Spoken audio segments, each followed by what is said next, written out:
Sudah terjadi liberalisasi di bidang kesehatan. Dulu, silakan tanya para dokter, saudara. Dulu dokter bekerja dinilai, dia punya prestasinya, itu bagaimana cara dia melayani pasien, saudara. Sekarang enggak. Pasien yang paling banyak, yang menghasilkan duit terbanyak untuk rumah sakit, itulah dokter yang terbaik. Bagaimana tidak ada liberalisasi, saudara? Sekarang ini yang menjadi menteri kesehatan, saudara, bankir. Orang ahli perbankan, nggak ngerti kesehatan. Emang nggak ada profesor, doktor, ahli medis, ahli kesehatan yang bisa duduk untuk menjadi menteri kesehatan, urus kesehatan umat, saudara, yang mana pola pikirnya betul-betul untuk pelayanan umat. Enggak. Sekarang bukan untuk pelayanan umat, bukan. Pelayanan negara supaya dapat income banyak. Saya tahu begini bukan dari baca koran. Saya tahu begini bukan dari nonton TV, saudara. Persatuan dokternya rame-rame datang melapor, saudara. Habib, ini faktanya, ini datanya. Kami ini para dokter, Habib, udah nggak bisa ngomong apa-apa. Ini semua ada liberalisasi di bidang kesehatan. Kesian Habib masyarakat di bawah. Ini yang lapor ke saya para dokter, saudara, saya bisa hadirkan. Kalau DPR mau panggil saya panggil itu semua dokter. Ayo kita berdebat di DPR. Kalau presiden mau tahu bagaimana bobroknya sistem kesehatan kita, saya siap bawa itu semua dokter dengan data lengkap. Rusak sistem kesehatan di negeri kita, saudara.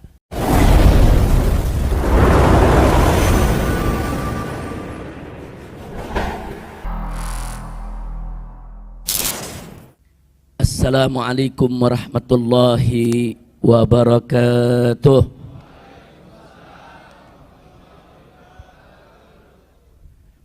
Bismillah, walhamdulillah, wala hawla wala quwwata illa billah. Ashhadu an la ilaha illallah wahdahu la syarika lah, wa ashhadu anna sayyidana Muhammadan abduhu wa rasuluh la nabiyya ba'dah. Allahumma salli wa sallim wa barik ala sayyidina wa habibina wa syafi'ina wa maulana nabiyyina Muhammadin wa ala alihi at-tahirin at-tayyibin wa ashabihi al-ghurril mayamin wa man tabi'ahum bi ihsanin ila yaumiddin. Amma ba'd. Fi hadhihi al-munasabati as-sa'idah wa bimithli hadha al-ijtima' al-mubarak fi hadha al-makan al-sharif la ansa an usiyakum jami'an wa nafsi bitaqwallah wa bita'ati rasulillahi sallallahu alaihi wasallam. Fanas'alullah subhanahu wa ta'ala an yaja'alana jami'an minal muttaqin. Amin ya rabbal alamin. Kepada yang sama kita cintai dan kita muliakan, dan semoga senantiasa dijaga oleh Allah subhanahu wa ta'ala, yaitu para habaib kita, para alim ulama kita, para tuan-tuan guru kita, para tokoh masyarakat kita semua, wabil khusus segenap DKM daripada Masjid Al-Falah yang sama kita cintai ini. Begitu juga segenap panitia penyelenggara yang telah bekerja keras, mengorbankan waktu, tenaga, dan pikirannya untuk mensukseskan acara ini. Kita doakan agar mereka semua dipanjangkan oleh Allah subhanahu wa ta'ala umurnya dalam taat dan ibadah, dalam sehat wal afiat, dimudahkan segala urusannya, dibahagiakan dari dunia hingga akhiratnya. Amin ya rabbal alamin. Kemudian tidak lupa, salam penghormatan ini secara istimewa kita sampaikan kepada seluruh jamaah, kaum bapak, kaum ibu, para pemuda, para pemudi, kaum muslimin dan muslimat rahimakumullah. Satu kebahagiaan bagi saya khususnya dan satu keberkahan bagi kita semua pada malam hari ini bisa kumpul di tempat ini untuk memperingati hari lahirnya seorang manusia besar yang memiliki nama besar, sejarah besar karena berjiwa besar. Semua itu tidak lain dan tidak bukan karena beliau dididik dan dibesarkan oleh Yang Maha Besar, yaitu peringatan Maulid Nabi besar Muhammad Sallallahu Alaihi Wasallam. Nah, kita sama berharap, saudara, dengan sebab kita memperingati Maulid pada malam hari ini di tempat ini menjadi penyebab turunnya rahmat dan barakah. Mudah-mudahan semua jamaah yang hadir di sini, begitu juga keluarganya, insya Allah saudara tidak pulang dari tempat ini. Kita harapkan, kita mohon kepada Allah, semoga dosanya diampuni, kesalahannya dimaafkan, kesulitannya dimudahkan, kesempitannya dilapangkan, rumah tangganya diharmoniskan. Begitu juga mendapatkan keturunan yang solehin dan solehat, bahagia dunia dan akhirat. Amin ya rabbal alamin. Dan jangan lupa kita doakan juga pimpinan daripada pengurus DKM masjid ini, orang tua kita, yaitu Ustadz Haji Irfan Shah, saudara, yaitu beliau punya keponakan saat ini sedang dirawat di rumah sakit karena lahir dalam usia 7 bulan, itu pun lewat sesar. Nah, alhamdulillah ibunya selamat, sehat, walafiat. Kita doakan agar bayinya yang sudah diberikan nama Kaifiyah Humaira Rashad binti Amri Rashad, saudara, Allah berikan kesehatan agar bayi tersebut menjadi mauludan mubarakan lil maulud wa lil walidain. Amin ya rabbal alamin. Insyaallah mudah-mudahan Allah sehatkan. Begitu juga keluarga kita semua yang sakit, biar Allah sehatkan semuanya. Kita pun yang sakit biar Allah lepaskan dari segala penyakit. Amin ya rabbal alamin. Ahiba'il kiram, pada malam hari ini kita perlu tancapkan di hati kita, di jiwa kita, dalam pikiran kita, agar selalu melekat bahwa Nabi yang kita peringati maulidnya pada malam hari ini adalah seorang manusia yang luar biasa. Basyarun la kal basyari, manusia yang tidak seperti manusia lainnya, manusia yang betul-betul sempurna.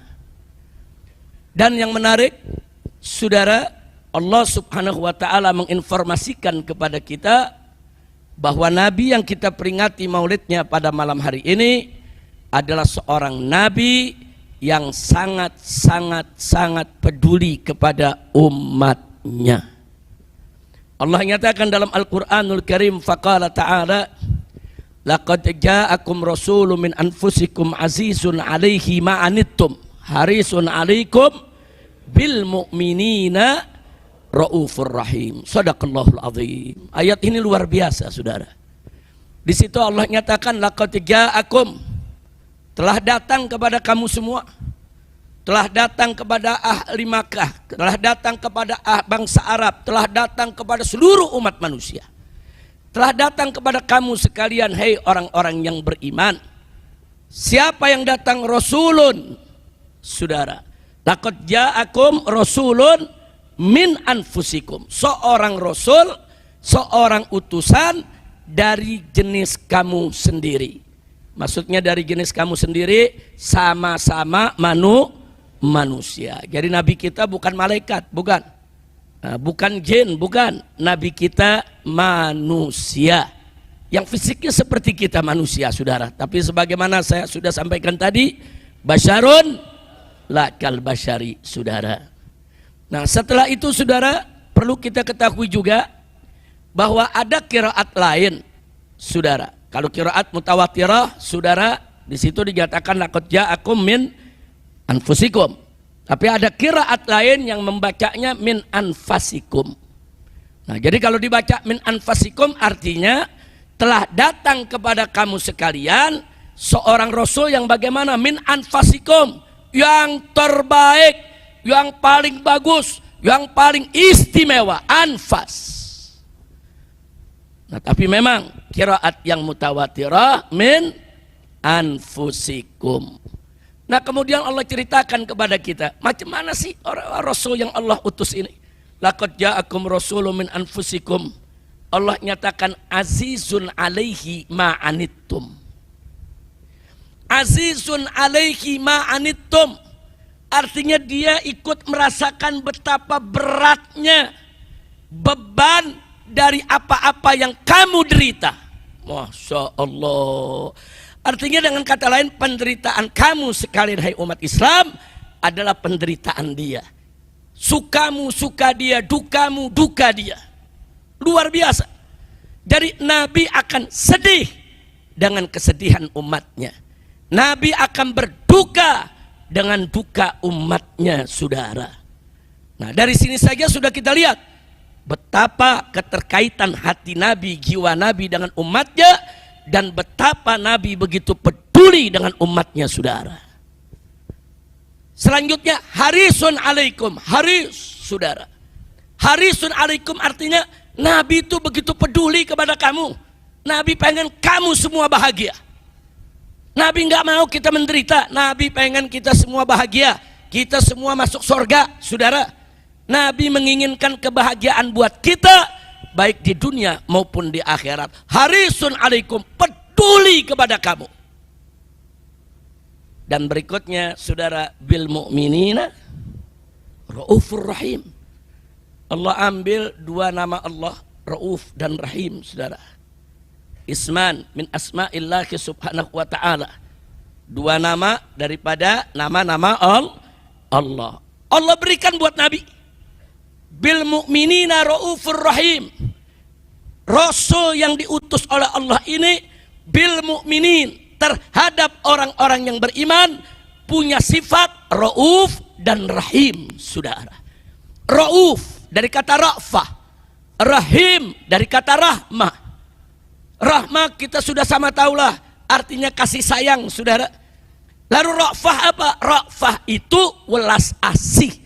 Kalau orang Betawi bilang kagak tegaan, saudara. Rauf, Nabi itu sifatnya terhadap orang beriman Rauf, kagak tegaan, saudara. Bawaannya kesianan aja kepada umatnya, kagak tegaan aja kalau ngelihat nasib umatnya, saudara. Kenapa sedemikian rupa? Karena beliau begitu peduli kepada umatnya, saudara. Nah, maka itu pada malam hari ini saya ingin mengajak semua, yuk sama-sama kita bangun kepedulian kita sesama umat Islam, umat Nabi, sebagaimana pedulinya Nabi, saudara. Nggak boleh kita nggak peduli terhadap urusan orang beriman. Nabi sudah menyatakan dalam hadisnya, kama qala Nabi sallallahu alaihi wasallam, malam yahtamma bi amril muslimin falaysa minhum. Barang siapa yang nggak peduli dengan urusannya umat Islam, dia nggak termasuk golongan umat Islam. Jangan mengaku sebagai seorang muslim kalau kita nggak peduli kepada urusan kaum muslimin, saudara. Nah, jadi artinya di sini, saudara, Nabi sebagaimana diinformasikan oleh Allah subhanahu wa ta'ala kepada kita, manusia yang sangat peduli kepada umatnya. Nah, karena itu Nabi ajarkan umatnya, saudara, supaya umatnya juga peduli kepada sesama umat Islam. Insya Allah. Kepedulian Nabi nggak main-main, saudara. Suatu ketika ada kejadian di suatu pasar, saudara. Ketika itu di Madinah ada pasar-pasarnya Yahudi, ada pasarnya orang Islam, saudara. Suatu hari ada seorang perempuan muslimah datang ke salah satu warungnya Yahudi, saudara. Nah, kemudian setelah dia keliling dari pasar, dia agak lelah, dia berdiri di depan warung seorang Yahudi. Saking lelahnya dia duduk, ada dudukan, dia duduk, saudara, istirahat. Yang punya warung si Yahudi usil, Saudara, diambilnya ujung hijabnya, diikat di bagian tempat duduknya, saudara. Dengan tujuan apa? Kalau perempuan itu bangun, saudara, hijabnya, jilbabnya akan ketarik dan akan terbuka, saudara. Ternyata rencana si Yahudi ini tercapai. Si perempuan tadi setelah duduk, melepas lelah, berdiri. Begitu berdiri, terlepas, ketarik dia punya jilbabnya, saudara. Begitu dia tarik-tarik gak bisa, ternyata diikat. Kalau diikat bukan kesangkut, saudara. Kalau kesangkut nggak sengaja. Kalau diikat ada yang berbuat, ada yang ngerjain, saudara. Nah, begitu ketarik, terbuka jilbabnya, terlihat auratnya, saudara. Perempuan kan rambutnya aurat, lehernya aurat, saudara. Nah, begitu terlihat begitu, perempuan ini marah. Yahudi yang punya warung tertawa, saudara. Mentertawakan. Artinya apa? Kalau sudah ditertawakan, oh, perempuan tahu ini memang yang punya warung ini yang ngerjain dia, saudara. Nah, begitu perempuan ini marah, tegur yang punya warung, pedagang-pedagang Yahudi satu pasar mendekat, rame-rame mentertawakan perempuan tersebut, saudara. Ditertawakan, dihina. Ketika itu ada seorang pemuda muslim, saudara, yang juga sedang ada di pasar tersebut. Begitu lihat orang Yahudi ngumpul, tertawa, terbahak-bahak, saudara, mentertawakan seorang wanita, saudara, dia mau tahu ada apa. Begitu dilihat yang ditertawakan adalah perempuan muslimah, saudara, dia tanya, kenapa, ada apa? Perempuan ini menceritakan kejadiannya, saudara. Luar biasa marahnya pemuda Islam ini. Pemuda Islam ini begitu dengar ceritanya si Yahudi tadi tetap masih tertawa, dia lompat, dia masuk ke warung Yahudi tadi. Si Yahudi yang ngikat ngerjain perempuan muslimah tadi langsung ditebas dengan pedangnya, saudara. Dibunuh.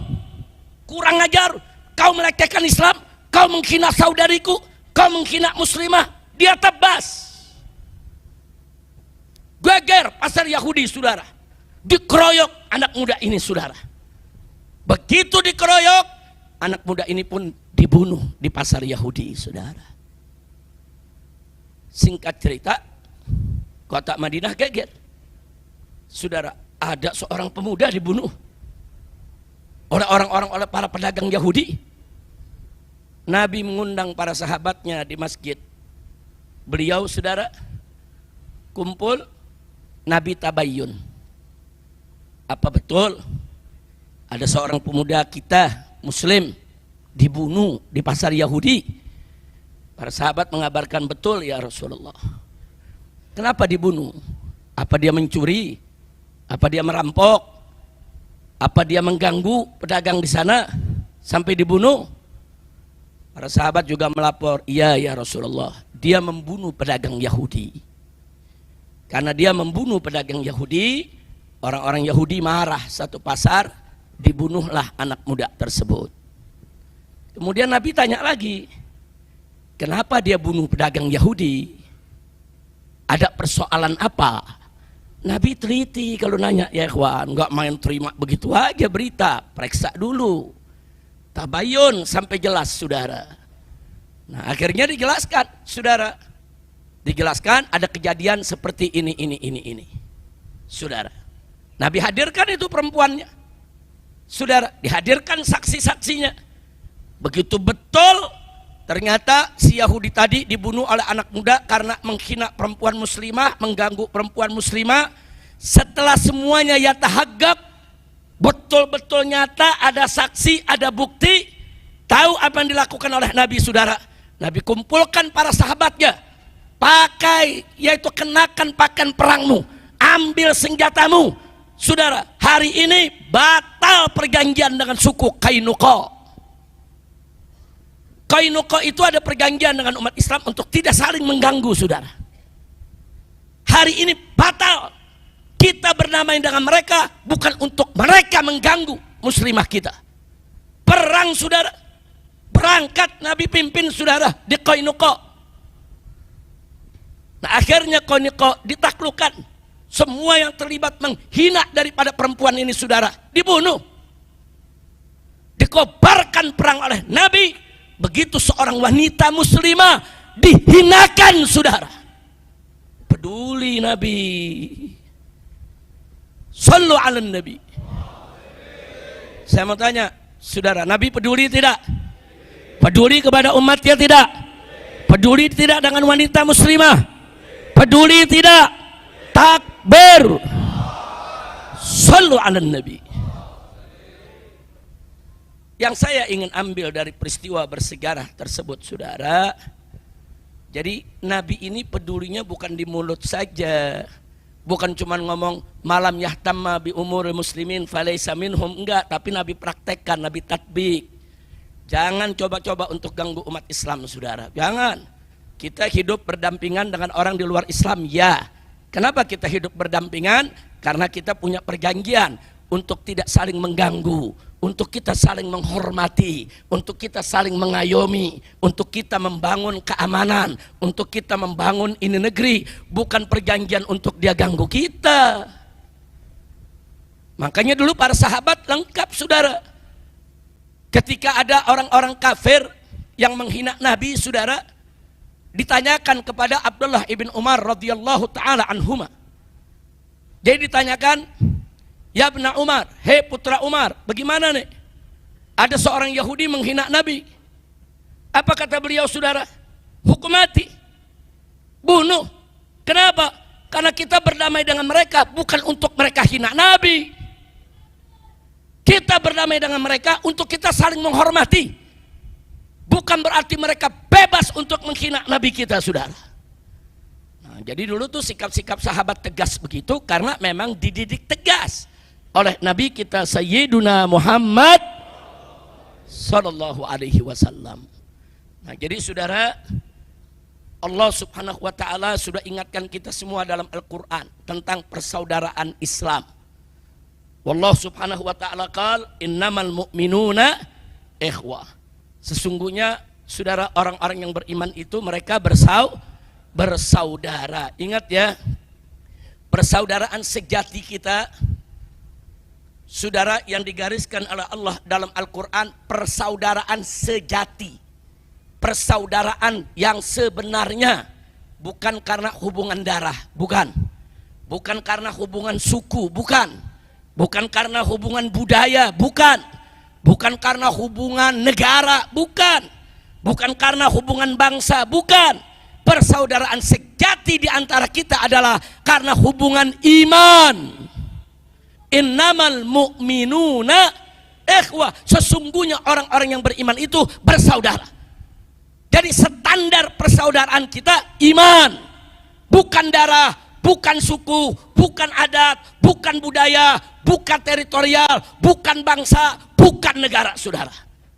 Persaudaraan yang hakiki, persaudaraan yang sejati di antara kita, apapun suku kita, apapun adat budaya kita, apapun warna kulit kita saudara, kita semua bersaudara karena kita beriman.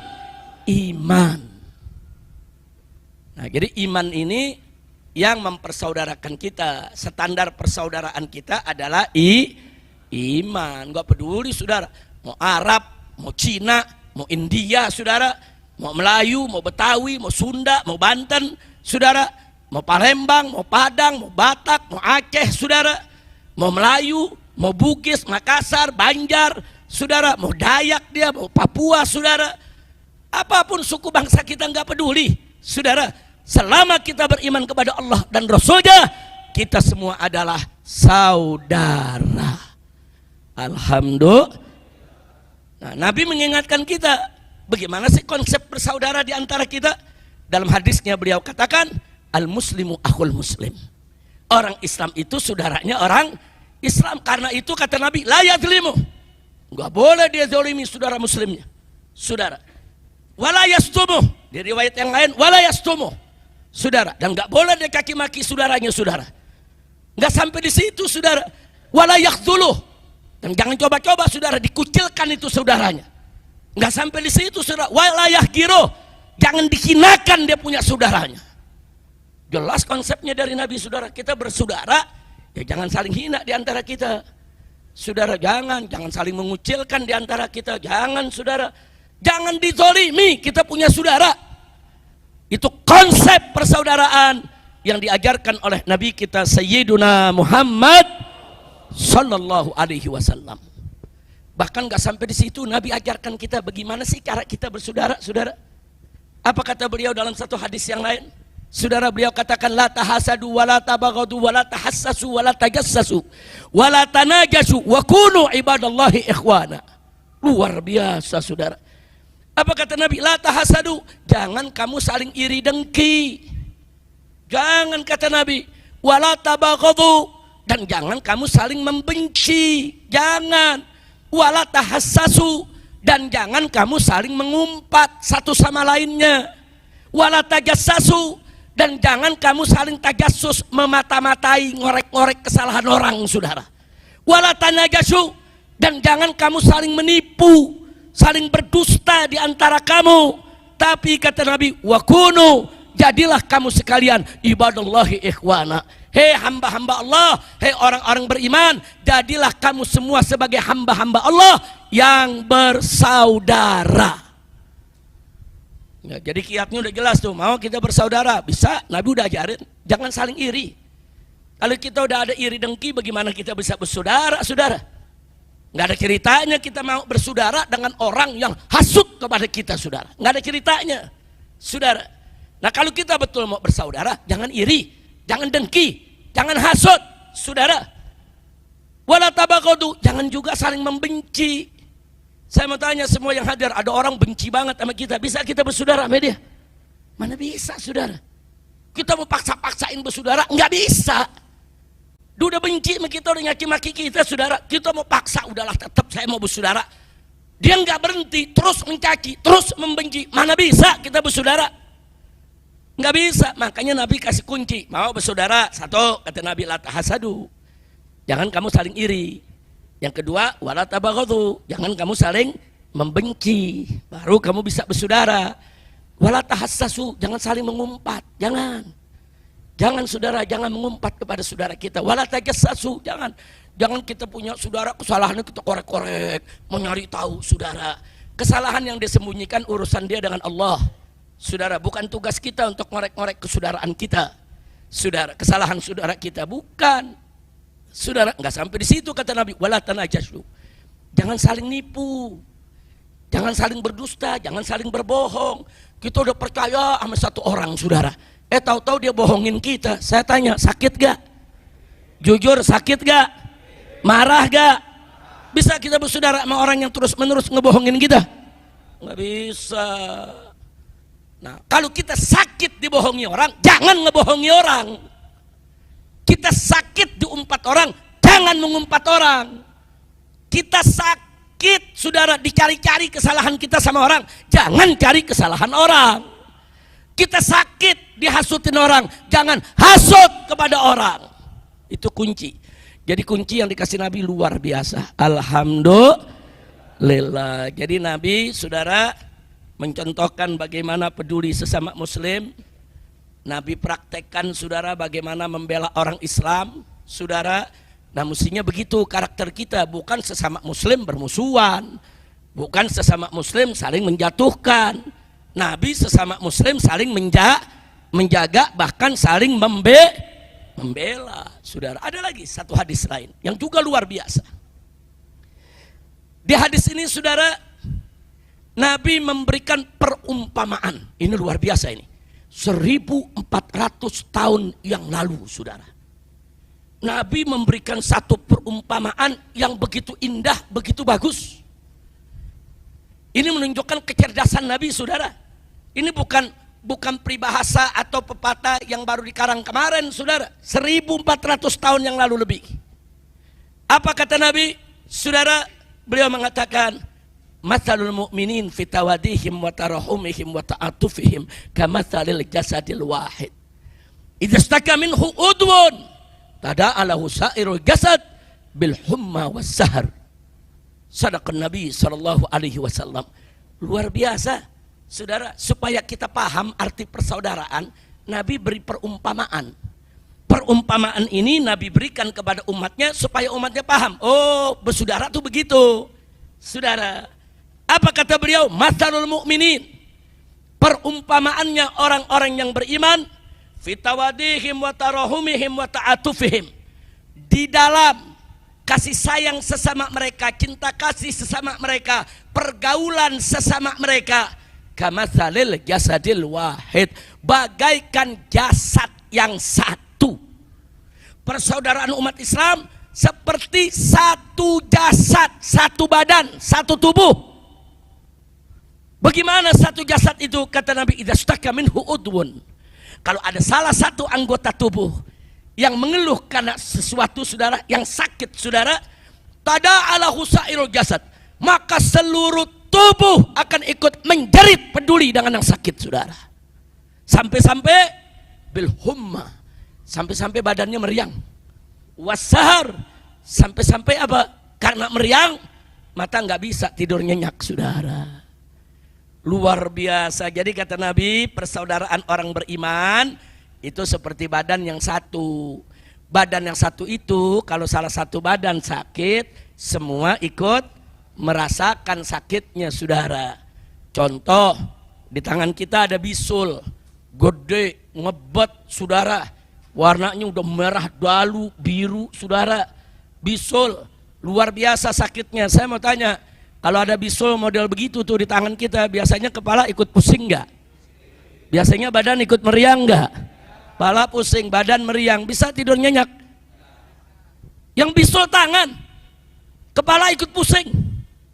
Yang bisul tangan, badan ikut meriang. Yang bisul nih yang sakit tangan, saudara. Tapi mata kita nggak bisa kita pejamkan untuk tidur nyenyak. Kenapa? Karena kepala kita, badan kita, mata kita semua bersatu. Masya Allah, ini perumpamaan dahsyat. 1400 tahun yang lalu Nabi kasih perumpamaan, saudara. Kalau umat Islam masih nggak paham juga soal persaudaraan, kelewatan. Nabi udah jelasin, saudara. Bahkan konsepnya tadi udah disampaikan oleh Nabi. Jangan iri, jangan membenci, dan seterusnya, saudara. Jangan saling iri, jangan saling benci, saudara. Jangan saling mengumpat, jangan saling mencari-cari kesalahan orang lain. Jangan saling berdusta, saling berbohong di antara kita, saudara. Nabi sudah jelaskan konsepnya dan Nabi sudah berikan perumpamaan. Apalagi, saudara. Jadi kalau kita masih nggak paham juga soal etika persaudaraan Islam, ya kelewatan. Maka itu saya mau tanya dulu nih semua di sini, komitmennya nih, siap bersatu, siap bersaudara, takbir. Nah, sekarang kita rincikan dalam contoh-contoh yang aktual, faktual dalam kehidupan kita. Arti persaudaraan Islam. Kalau ada saudara muslim kita yang miskin, melarat, kelaparan, saudara, maka orang-orang Islam yang berada, yang kaya, yang punya harta, wajib turun selamatkan saudara muslimnya dari jurang kemiskinan, saudara. Itu namanya persaudaraan Islam, saudara. Jadi kalau kita teriak Islam bersaudara, persaudaraan Islam, gampang diteriakan, gampang, saudara. Tapi bagaimana untuk mengaktualisasikannya, saudara, di dalam kehidupan sehari-hari? Apa arti persaudaraan? Tidak semudah untuk kita ucapkan. Jadi kalau betul kita bersaudara nih, oh lihat ada saudara kita miskin, ada saudara kita kelaparan, ngemis, bantu, saudara. Kalau ada tukang minta-minta datang ke rumah kita, ngemis, nggak usah suudzon, wah ini dia pura-pura nih ngemisnya, wah dia pura-pura nih kerjaannya, udah nggak usah dibantu. Kalau tidak mau bantu, ya nggak usah bantu. Jangan nyakitin orang, saudara. Jangan. Andai kata dia bohong, dia kaya, pura-pura miskin, kita sumbang, pahala kita tetap dapat, saudara. Niat kita sampai kepada Allah. Jangan kita tertular cara-cara hidup liberal sekarang, semua orang dicurigain. Yang ngemis ke rumah dicurigain. Ada apa kita curiga, saudara? Mungkin betul dia bohong, tapi bukan urusan kita ngorek-ngorek dia bohong atau tidak. Mau bantu, bantu. Nggak mau bantu, tutup mulut. jangan nyakiti si miskin, saudara. Kalau ternyata dia benar miskin, bagaimana? Kalau ternyata dia benar miskin, kita bilang, oh kamu bohong ya, kamu pura-pura ya. Udah kita nggak bantu, kita hina, dosa, saudara. Nah, jadi tolong, ini kita bicara persaudaraan. Kalau ada orang miskin, bantu. Oh, satu RT ada miskin, satu RT bantu rame-rame, saudara. Jangan sampai dia ngemis kemana-mana. Itu arti persaudaraan. Yang kedua, kita kasih contoh lagi, yang aktual, faktual, saudara. Kalau ada orang Islam yang bodoh, baca Quran nggak bisa, ngaji nggak ngerti, saudara, tata cara sholat nggak tahu, dia nggak punya ilmu apa-apa, saudara, nggak ngerti juga cara baca bagaimana, itu saudara kita, saudara. Mestinya duka dia, duka kita, rendahnya dia, rendahnya kita. Maka orang-orang yang punya kemampuan membaca, punya ilmu, para tuan-tuan guru, ustadz-ustadz, turun, ajarkan itu umat yang bodoh, selamatkan mereka dari jurang kebodohannya, saudara. Itu baru namanya persaudaraan Islam. Jangan punya ilmu pelit, saudara. Kalau punya ilmu pelit, maunya ngajar kalau dibayar. Nah, kalau nggak dibayar, nggak mau ngajar, saudara. Apa? Saudara, ngajar di musola, di masjid-masjid, di majelis-majelis taklim, ngajar apa yang bisa kita ajarkan ke umat. Jangan biarkan umat ada dalam jurang kebodohan. Baik, itu contoh, saudara. Kita berikan lagi contoh yang lain. Barusan yang melarat, kemudian yang nggak punya ilmu, saudara. Nah sekarang yang sakit, ada saudara kita sakit, saudara, peduli. Saudara, jangan lupa, saudara, salah satu hak orang Islam adalah kalau dia sakit ditengokin, bukan sekedar dibesuk, bantu perobatannya, saudara. Mesti peduli. Kalau ada saudara kita sakit, dia nggak punya BPJS, saudara mau ke rumah sakit ditolak, saudara bantu rame-rame, bantu. Bukan Pak RT, Pak RW-nya aja yang bantu, semua ikut bantu. Berapa sih orang yang sakit di kampung kita setiap RT, saudara? Per RT umat Islam kompak, bantu. Jangan biarkan dia menderita dalam penyakitnya, saudara. Oh, dia nggak punya BPJS, ayo kita bikinin BPJS rame-rame, saudara, supaya dia bisa diterima oleh rumah sakit, bisa dirawat sampai disembuh. Berapa banyak sekarang orang yang sakit pada meninggal, saudara. Memang umur di tangan Allah, tapi kan kita mesti ikhtiar. Kan Nabi yang mengatakan, tadawu, kata Nabi, berobatlah kamu kalau sakit. Enggak, Nabi enggak suruh kalau sakit pasrah aja. Enggak, Nabi suruh tadawu, kata Nabi, berobat. Nah, jadi kalau ada orang Islam yang sakit, sebab maaf saudara ya, ini sekarang biaya perobatan gila-gilaan nanti di negeri kita, saudara. Loh, kenapa gila-gilaan, saudara? Karena ada perubahan regulasi, perubahan undang-undang. Saudara, sekarang ini rumah sakit vertikal itu rumah sakit pemerintah, saudara. Disuruh oleh Pak Menteri bersaing dengan rumah sakit swasta. Satu, bukan bersaing dalam pelayanan, bukan bersaing, saudara, untuk bisa mendapatkan income sebanyak-banyaknya.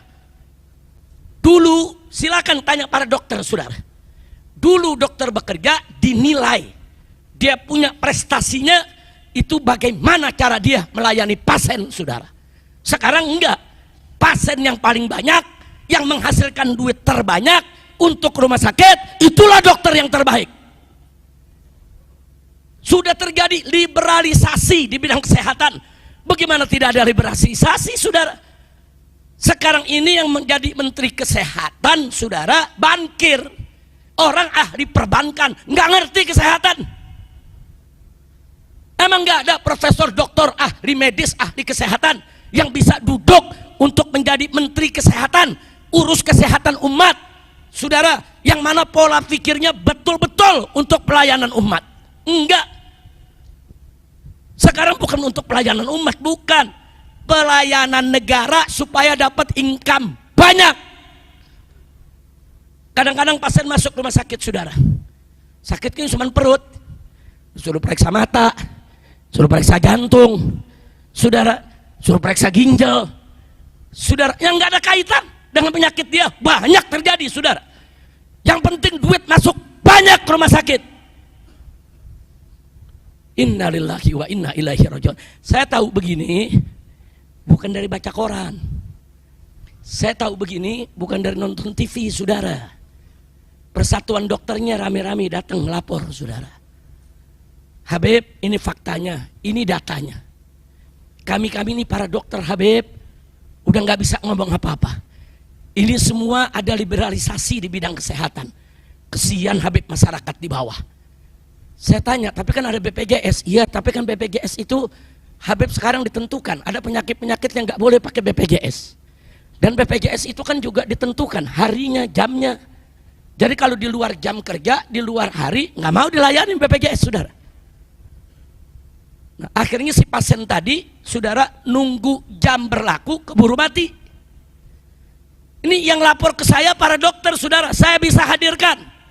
Kalau DPR mau panggil saya panggil itu semua dokter. Ayo kita berdebat di DPR. Kalau presiden mau tahu bagaimana bobroknya sistem kesehatan kita, saya siap bawa itu semua dokter dengan data lengkap. Rusak sistem kesehatan di negeri kita, saudara.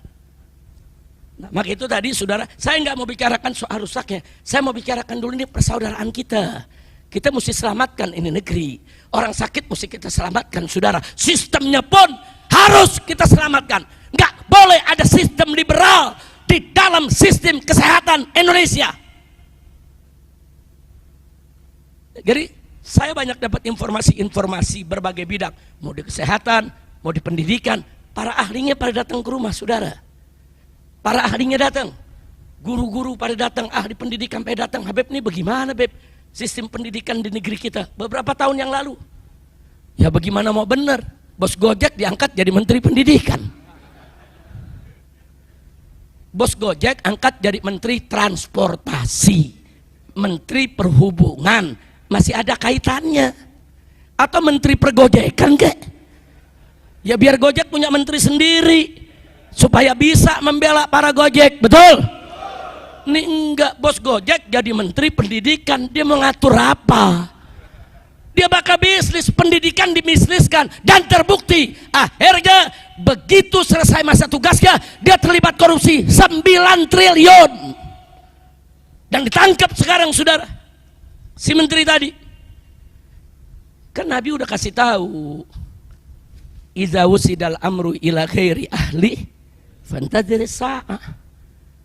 Kata Nabi, kalau urusan diberikan ke bukan ahlinya, ya tunggu aja kehancuran.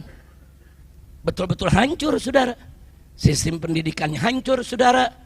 Nah, kalau kita protes begini, bukan kita benci sama pemerintah, bukan. Kita sayang dengan pemerintah, kita sayang dengan presiden kita sayang dengan saudara-saudara kita sayang dengan semua rakyat, saudara.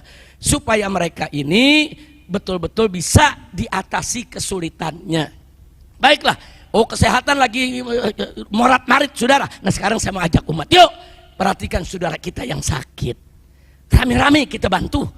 Bagaimana supaya dia bisa sehat kayak kita nih yang sehat, saudara. Insya Allah. Baik, saya kasih contoh lagi, saudara. Kalau ada saudara kita yang suka mabok-mabokan, suka maksiat, ya judi, ya zina, ya narkoba, saudara, itu saudara kita, saudara. Itu bagian tubuh kita. Rusaknya dia mestinya jadi kepedulian kita, saudara. Maka itu dalam kondisi seperti itu, bagi umat Islam yang punya kemampuan, yang punya kesanggupan, yang punya keberanian, wajib turun cegah saudaranya dari kemunkaran, saudara. Jadi amar ma'ruf nahi munkar itu tujuannya seperti itu. Kalau ada saudara kita yang berbuat maksiat, berarti zahirnya dia sedang berjalan untuk menuju neraka jahanam, saudara. Itu saudara kita, jangan sampai dia masuk neraka. Selamatkan, rangkul, jauhkan daripada kemunkaran, saudara. Itulah sebabnya Nabi pernah bersabda. Nabi sampaikan kepada sahabatnya, apa kata beliau? Unsur akhaka zaliman au madluman. Kata Nabi, unsur, tolonglah akhaka, saudaramu, zaliman, baik dia berbuat zalim, au madluman, atau dia dizalimi. Sahabat kaget. nanya ke Nabi, ya Rasulullah, nansuruhu in kana madluman. Tentu kami akan tolong dia kalau dia dizalimi. Dia teraniaya, terzalimi, kami tolong. Wa kaifa nansuruhu in kana madluman, in kana zaliman. Lalu bagaimana cara kami bela dia sementara justru dia yang zalim? Dia yang berbuat aniaya. Apa kata Nabi, saudara? Singkat kata Nabi, tahjuzuhu an zulmih fadzalika nasruh. Cegah dia dari kezalimannya, begitulah cara menolongnya. Masya Allah. Mabok, minum minuman keras, zalim. Mencuri, zalim. Berjudi, zalim. Berzina, zalim. Saudara, tetap kita mesti tolong dia. Selamatkan dia dari kemunkaran dan kemaksiatannya. Cegah, itulah cara kita menolongnya. Jadi Islam ini indah, saudara. Nabi ajarkan kita peduli sama saudara kita dalam urusan apa aja. Urusan laparnya, urusan sakitnya, saudara, urusan bodohnya, saudara, urusan maksiatnya. Kita disuruh peduli, peduli, selamatkan kau punya saudara. Subhanallah, alhamdulillah, wa la ilaha illallah, wallahu akbar. Saya mau tanya, ajaran Nabi indah tidak? Bagus tidak? Takbir. Bersyukur tidak jadi orang Islam? Bersyukur tidak jadi pengikut Nabi Muhammad? Bersyukur. Betul. Takbir. Sallu ala Nabi. Begitu juga saudara, kalau ada saudara kita yang dizalimi, dianiaya, saudara, apalagi dibunuh, dibantai, disiksa, itu saudara kita, saudara. Dan ingat, persaudaraan Islam itu lintas teritorial, lintas negara, saudara. Lintas teritorial. Makanya dulu waktu terjadi peristiwa di Ambon, umat Islam dibantai, perempuannya diperkosa, kita mesti peduli, saudara. Itu saudara kita. Nggak boleh kita katakan, itu bukan urusan orang Jakarta, itu urusan orang Ambon. Haram. Itu bukan hanya urusan orang Ambon, itu urusan umat Islam. Kenapa saudara kami dibunuh? Kenapa perempuan kami diperkosa? Kenapa saudara kami dibantai? Kenapa? Turun, bela saudara, hajar habis mereka-mereka yang ingin membantai umat Islam, saudara. Itu namanya persaudaraan. Bukan diam nggak mau tahu. Kadang-kadang udah nggak mau tahu, pakai menghina yang turun ke sana. Yang jihad dihina-hina, itu bukan jihad, jahat. Apa? Kalau sudah tidak mau turun, jangan menghina yang turun. Kalau sudah tidak mau jihad, jangan meremehkan yang jihad. Doain, saudara. Ad-doa mukhul ibadah. Doa itu sumsumnya ibadah, otaknya ibadah, saudara. Ad-doa silahul mu'min. Doa itu senjatanya orang beriman. Oh, kita nggak bisa berangkat, saya sakit, nggak punya duit, nggak ada ongkos, doain para mujahidin supaya menang, saudara. Nah, itu yang terjadi di Poso, yang terjadi di Ambon, saudara. Berapa banyak saudara kita yang dibunuh? Dalam satu hari bisa 1000 orang yang dibantai. Kita mesti peduli. Ingat, persaudaraan Islam, saudara, lintas wilayah. Oh, adiknya di Ambon, nggak ada urusan soal wilayah, dia ada di Pulau Ambon. Dia adalah saudara kita.